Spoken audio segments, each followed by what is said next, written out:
السميع العليم من الشيطان الرجيم. بسم الله الرحمن الرحيم.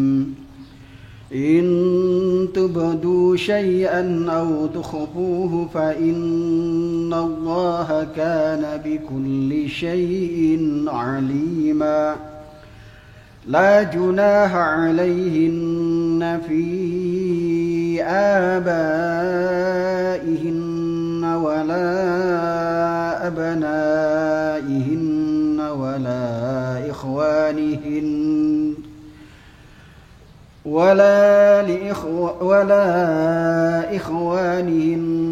ولا أبناء إخوانهن ولا أبناء أخواتهن ولا نسائهن ولا ما ملكت أيمانهن واتقين الله إن الله كان على كل شيء شهيدا. إن الله وملائكته يصلون على النبي يا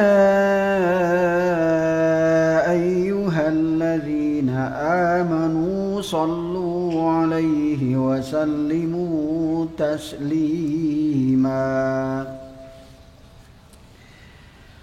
إن الذين يؤذون الله ورسوله لعنهم الله في الدنيا والآخرة وأعد لهم عذابا مهينا.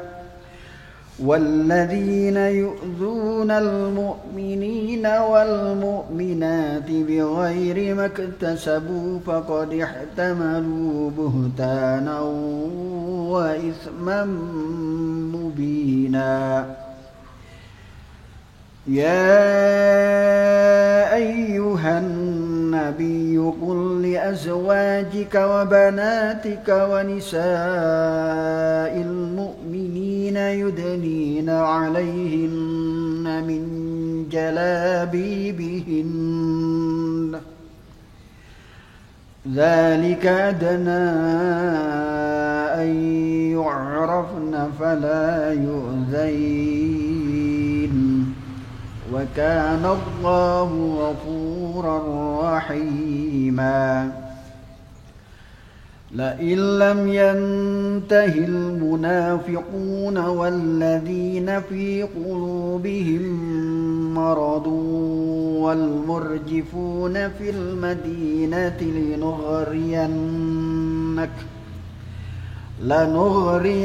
لنغرينك بهم ثم لا يجاورونك فيها إلا قليلا ملعونين أينما ثقفوا أخذوا وقتلوا تقتيلا. سنة الله في الذين خلوا من قبل ولن تجد لسنة الله تبديلا. يسألك الناس عن الساعة قل إنما علمها عند الله وما يدريك لعل الساعة تكون قريبا. إن الله لعن الكافرين وأعد لهم سعيرا خالدين فيها أبدا لا يجدون وليا ولا نصيرا. صدق الله العلي العظيم.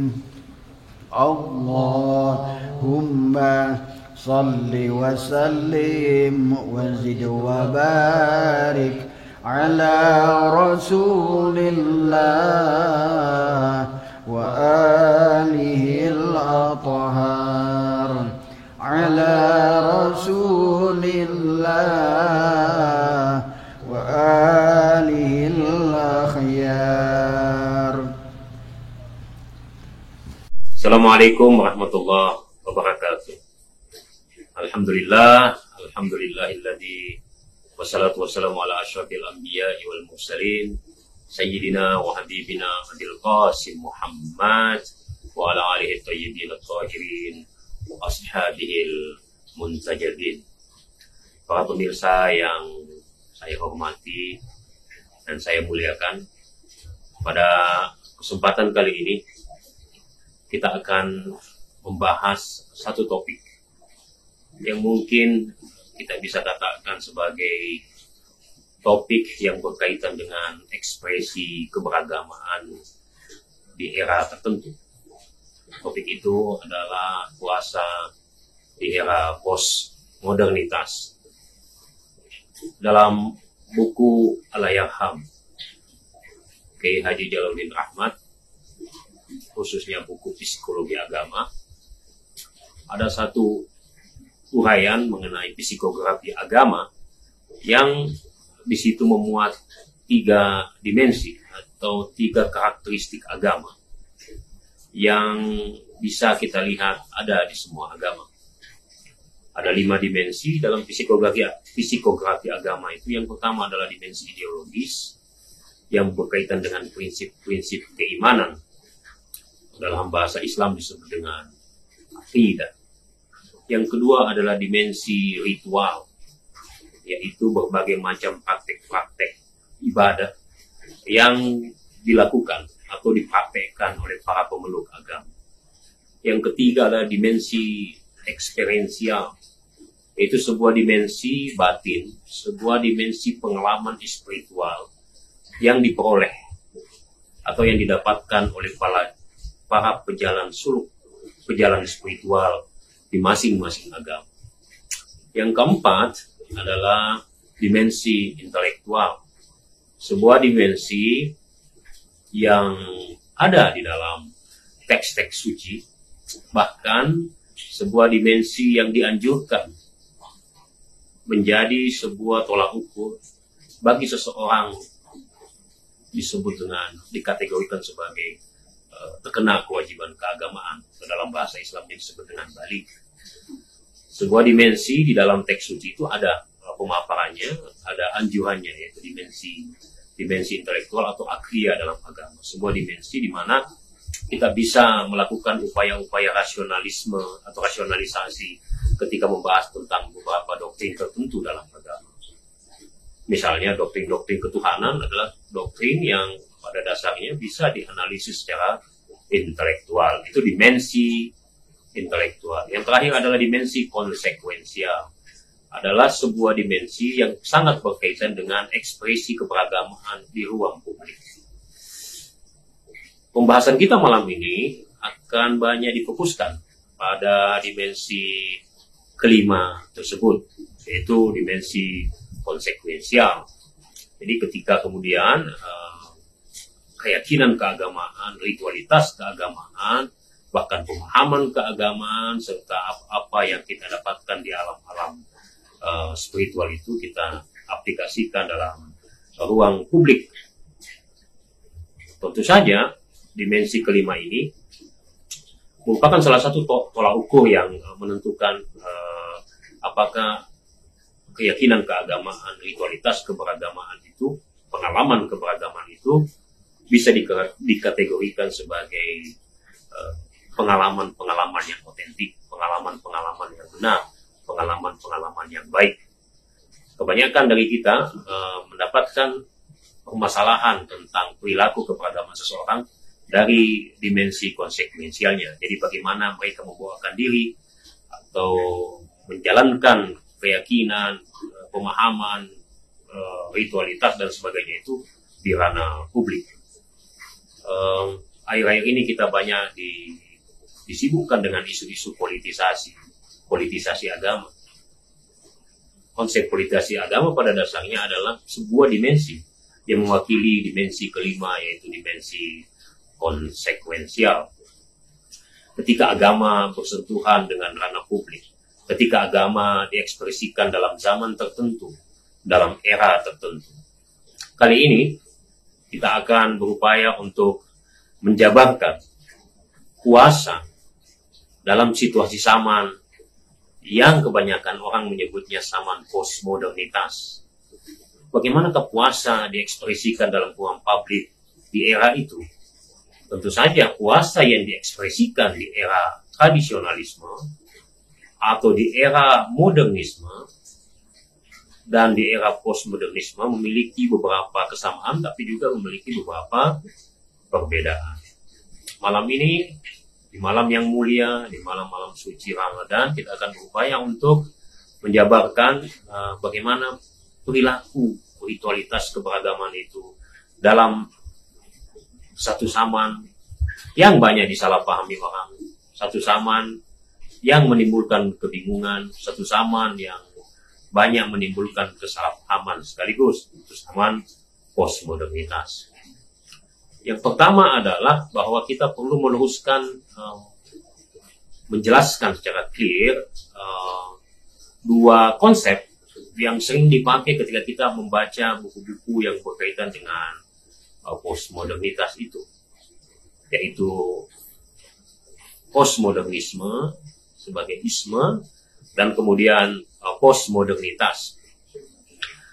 Postmodernisme itu mewakili sebuah runtutan sistem nilai doktriner dan filosofis yang berkaitan tentang doktrin-doktrin khusus, pandangan khusus, postmodernisme sebagai sebuah mazhab, sebagai sebuah isme.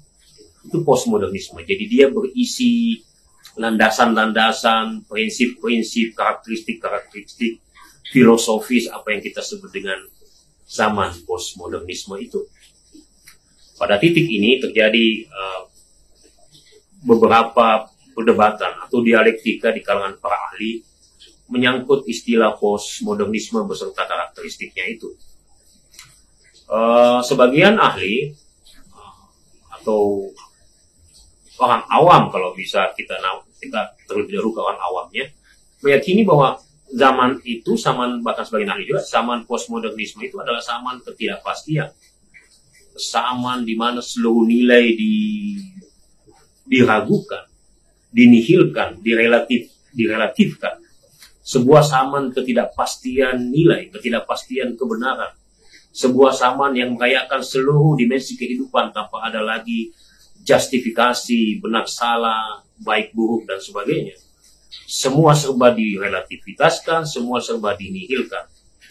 Mungkin orang-orang tersebut, kelompok tersebut, hanya melirik postmodernisme atau satu bagian dari postmodernisme yang disebut dengan postmodernisme dekonstruktif, yang memang dalam wacana-wacana diskursus postmodernisme tanah air itu lebih banyak ditampilkan ke ruang publik.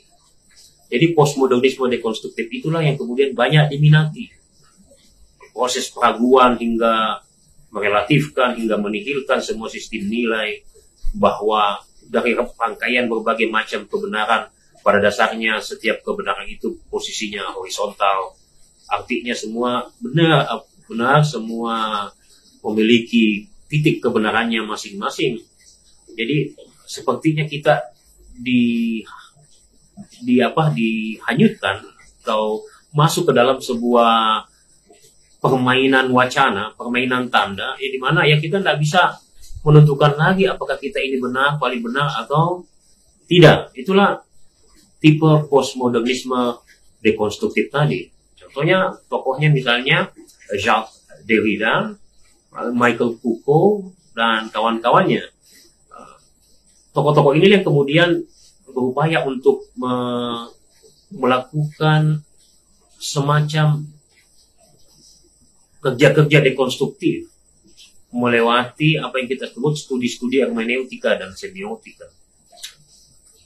Dan tujuannya ya itu membongkar, ya, mendekonstruksi seluruh sistem nilai atau meta narasi yang dianggap, atau metanarasi yang dianggap sangat dominan.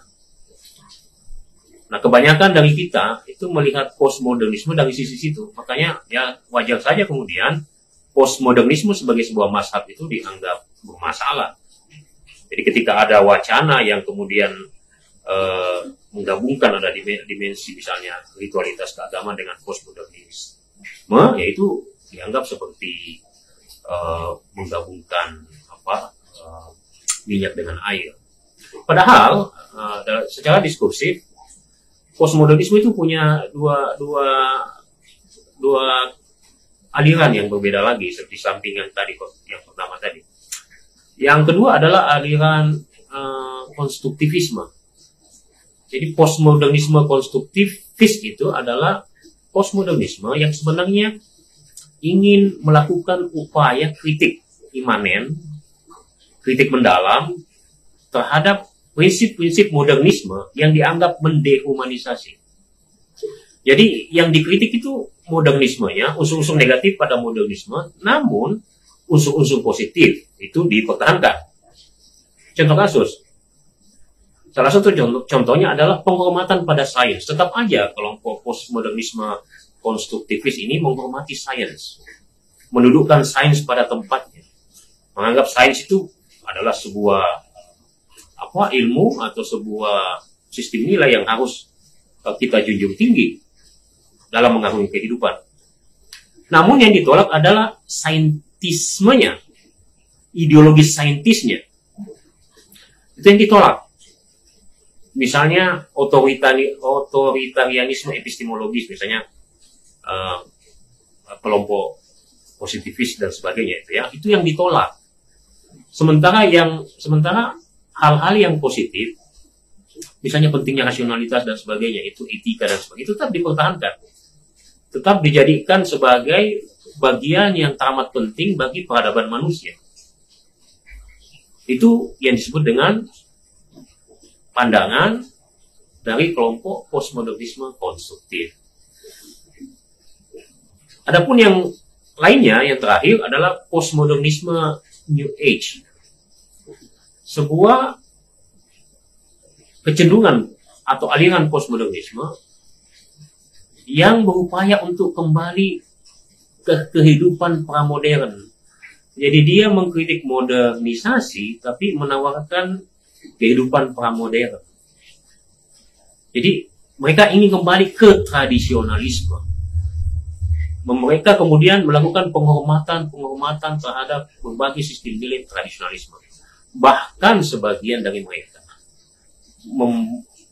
misalnya kelompok Helmish itu kalau nggak salah di Kanada, ada juga di Quebec, di Quebec Kanada itu nggak salah, itu membangun satu komunitas, membeli tanah sekian hektar, dan kemudian membangun komunitas yang betul-betul kehidupannya itu kehidupan modern, tidak menggunakan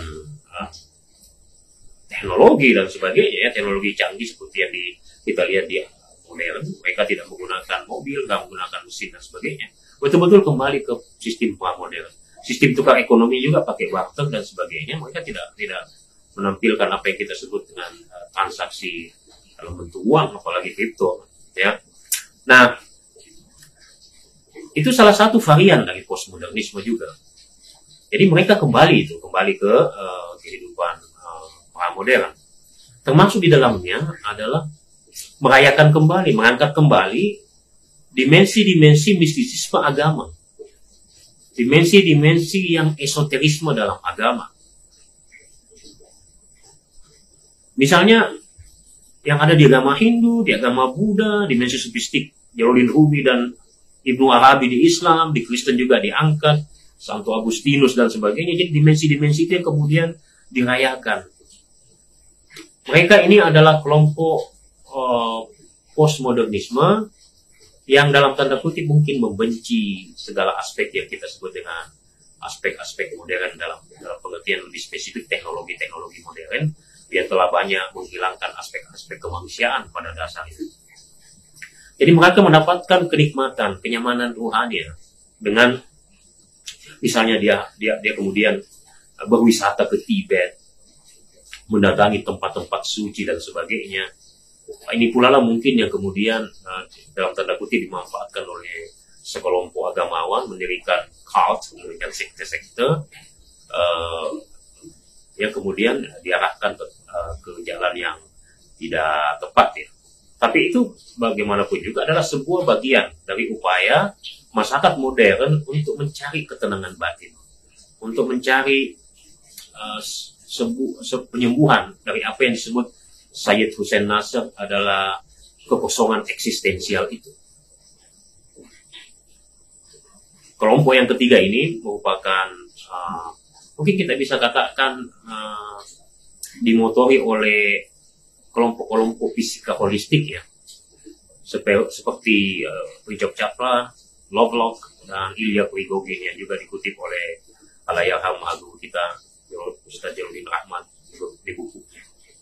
di buku catatan Kan Jalan. Inilah 3 varian yang harus kita lihat secara berimbang, supaya bagaimanapun juga postmodernisme ini kita harus letakkan pada tempat yang betul-betul adil ya, betul-betul seimbang. Kita tidak hanya melihat dimensi buruknya saja, tapi kita juga bisa melihat dimensi positifnya. Nah, secara umum saya tidak akan mungkin menyebutkan seluruh karakteristik zaman postmodernisme ini. Saya hanya akan mengambil satu karakteristik yang saya anggap memiliki relevansi dengan apa yang kita sebut dengan kuasa. Salah satu ciri khas di dalam postmodernisme yang bisa kita lihat dalam situasi sosial kita sekarang adalah pencampur bauran tanda atau pencampur adukan citra. Sebuah istilah yang sebenarnya mungkin agak rumit kalau kita deskripsikan secara konseptual, tapi kita bisa lihat dalam keseharian.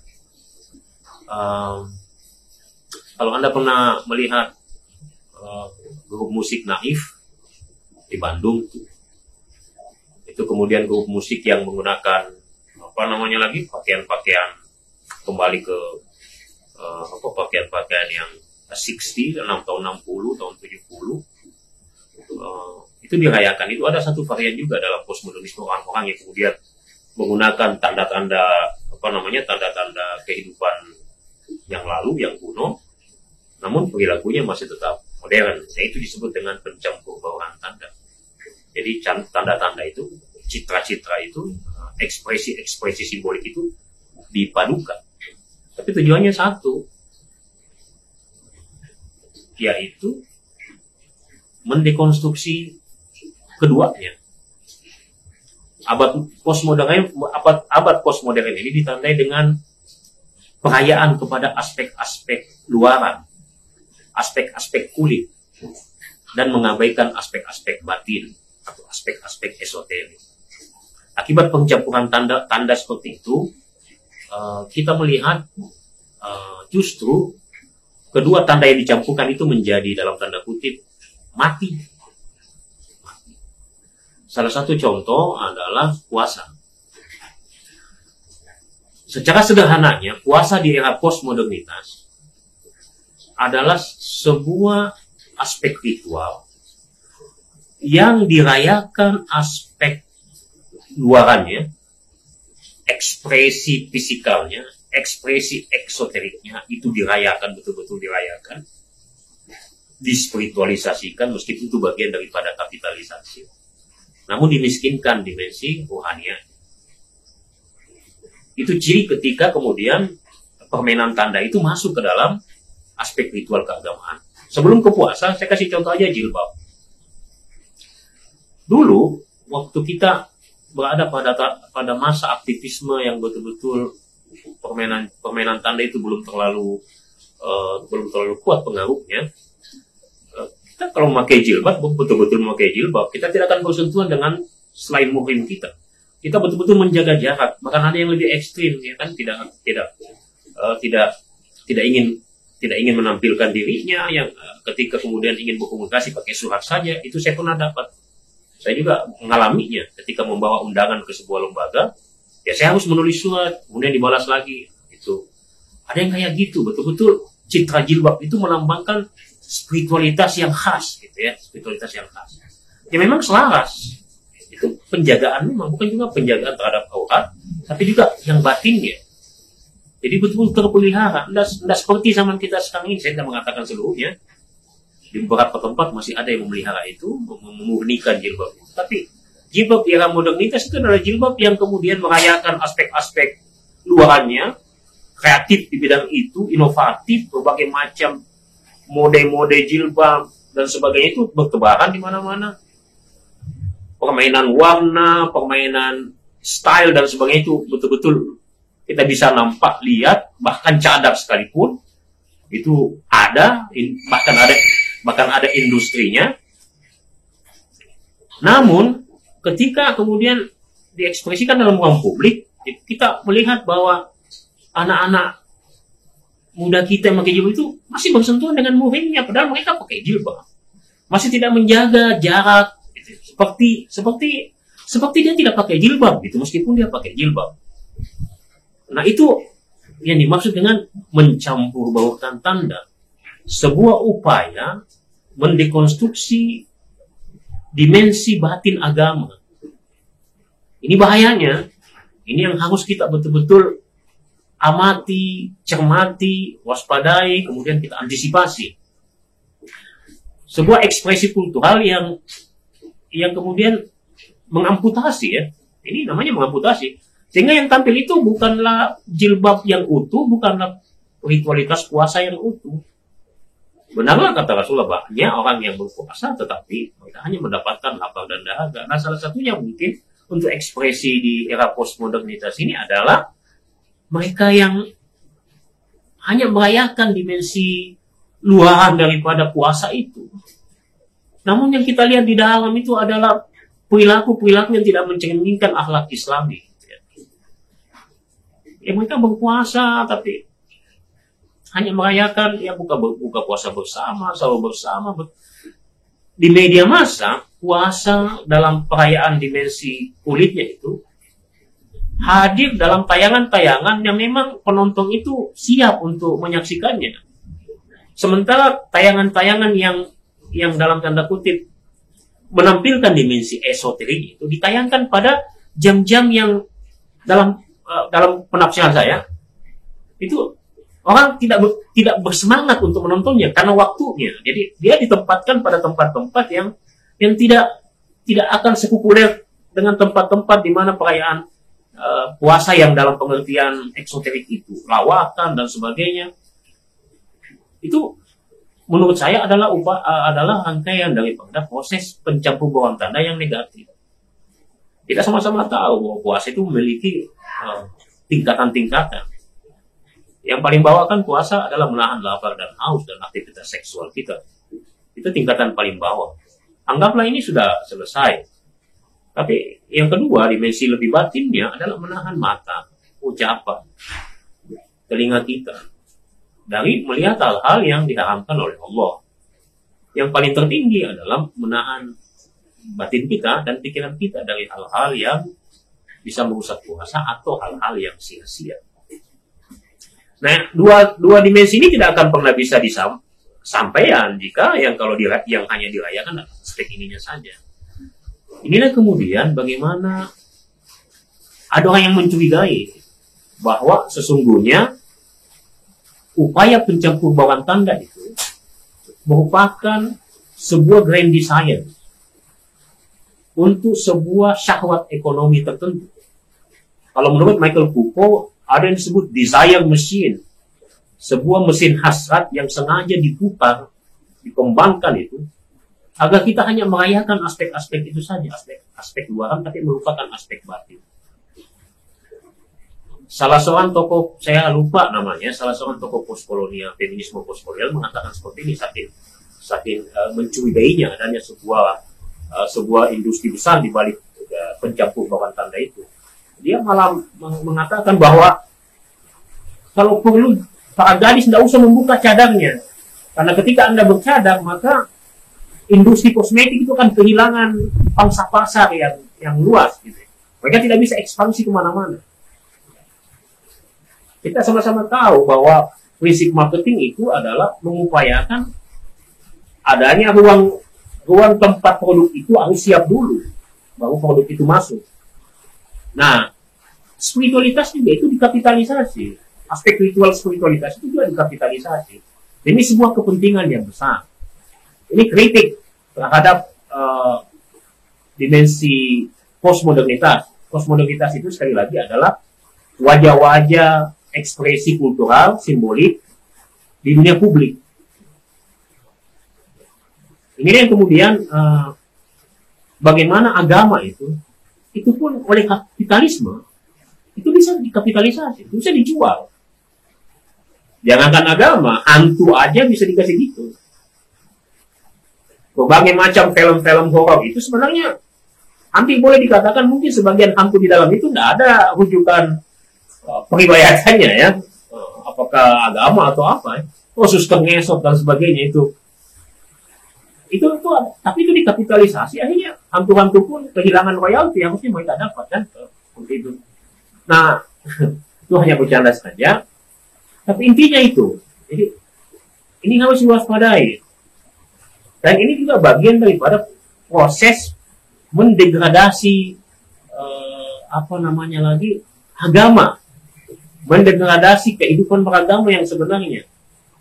Jadi yang kita lihat permainan ritual saja, bukan aspek kedalaman, nggak ada penghayatan sama sekali. Yang ada hanya mengumbar nafsu saja, meskipun atas nama Ramadan. Puasa hanya sekedar permainan saja, games. Yang digerakkan sebenarnya itu untuk penyediaan lahan bagi adanya produk yang bisa dijual, yang berkaitan dengan produk-produk spiritualitas tadi, religiositas tadi. Inilah yang merupakan kritik bagi kehidupan beragama di ruang publik yang menurut Allahyarham aspek konsekuensial agama itu. Jadi, oke lah.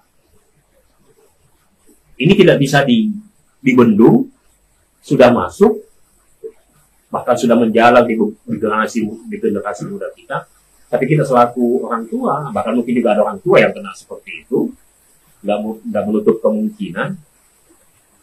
Nah, kita sebagai pemikir, sebagai ustadz, sebagai kiai, sebagai public figure, kalau bisa, lakukanlah upaya apa yang disebut counter culture, sebuah upaya perlawanan terhadap budaya-budaya yang mengamputasi sebenarnya, yang mengamputasi satu dimensi yang sangat suci, sehingga hilang kesuciannya. Yang ditampilkan hanya permainan citra, kesenangan, konsumerisme, hedonisme dan sebagainya. Itu aja yang kita lihat nampak. Kita dilarang untuk berlebih-lebihan, tapi kita merayakan tertawa di mana-mana, di media massa itu. Beragam acara yang sebenarnya menampilkan tawa dan sebagainya. Ustadz yang datang sekalipun juga hanya mendapatkan pot sedikit. Inilah yang saya tangkap, inilah yang menjadi kekhawatiran kita semua. Makanya ya kita harus lakukan upaya counter culture dengan membuat berbagai macam kegiatan-kegiatan yang memang menampilkan dimensi-dimensi yang lebih dalam itu. Bukan hanya dimensi-dimensi ini. Khutbah-khutbah di masjid harus seperti itu. Para pemirsa sekalian, mungkin kelihatannya pembahasan ini kurang begitu populer karena memang merupakan kritik dan evaluasi terhadap kehidupan beragama kita. Namun saya sebagai pribadi berharap dengan sangat agar kita menyediakan waktu untuk memperhatikan sisi-sisi bagaimana agama didegradasi seperti itu. Ada upaya dari kita untuk kemudian melakukan apa yang kita sebut upaya perlawanan-perlawanan itu dengan berbagai cara. Inilah yang bisa saya sampaikan pada malam hari ini. Mohon maaf karena ada hujan, jadi mungkin suara saya mungkin agak kurang terdengar. Saya tidak tahu kenapa hujan ini tiba-tiba datang. Terima kasih atas perhatian Bapak dan Ibu semua. Wa ma taufiqi illa billah, alaihi tawakkaltu wa alaihi unib. Assalamualaikum warahmatullahi wabarakatuh. Bismillahirrahmanirrahim. Allahumma salli ala Sayyidina Muhammad wa ali Sayyidina Muhammad. Allahumma aftah li fihi abwaba fadlik wa anzil alayya fihi barakatik wa waffiqni fihi limujibati mardatik wa askinni fihi buhbuhati jannatik ya mujiba da'watil mudtarrin. Ya Allah, bukakan bagiku pada bulan ini pintu anugerahmu. Turunkan padaku berkahmu. Bantulah aku untuk memperoleh keridhoanmu. Karuniakan padaku keindahan surgamu. Wahai yang menjawab doa mereka yang menderita.